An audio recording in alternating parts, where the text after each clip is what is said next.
Kinakaya ko po lahat kahit gaano po kahirap yung trabaho ko sa barko.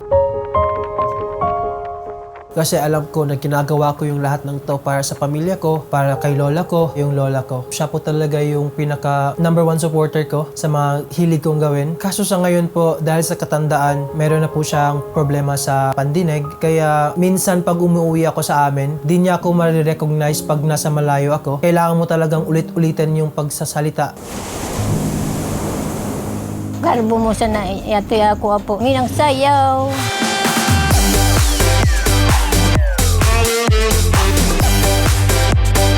Mabuti si Joban, mabuting anak. Gusto niya maihaon kami sa kahirapan.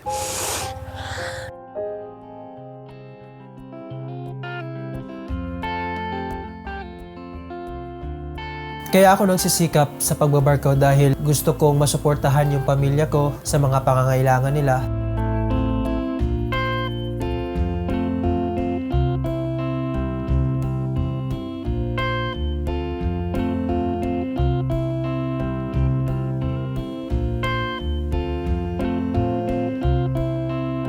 Kaya tuwing pumapasok yung sahod namin, ang unang-una ko pong ginagawa ay magpadala sa kanila.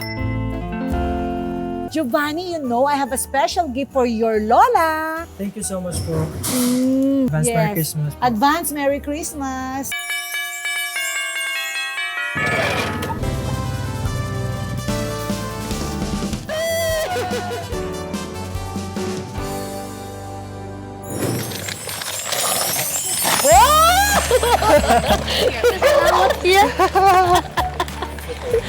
Uy, sabi ni Kuya, pag grade 6 na.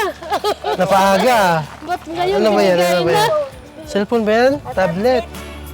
Huwag dyan, baka mabasag. Kamabasag ka. Oo nga. Tao po. Bless kay Ninong. Aray! Eh, may regalo si Ninong. Tao po. Merry Christmas!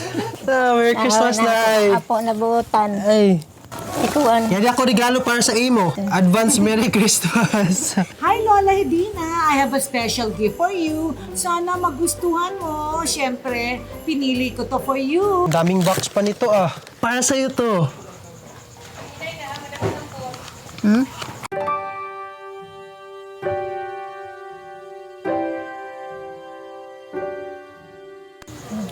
Lawa sa kalipay, taon Joban. Dati pa po talaga, nag-iipon na po ako na mabilhan ko si nanay ng hearing aid niya. Malaking tulong po ito kay Lola po. Sukat natin ha, sabihan mo ako pag masakit o ano. Anong pakiramdam mo? Yan ay, mabati mo na ako. Ang gamay da. Madam Small, maraming salamat po at talagang malaking tulong po yun para sa lola ko. at sa Salamat pamilya kaniyo natin. tanan. Let him be the one.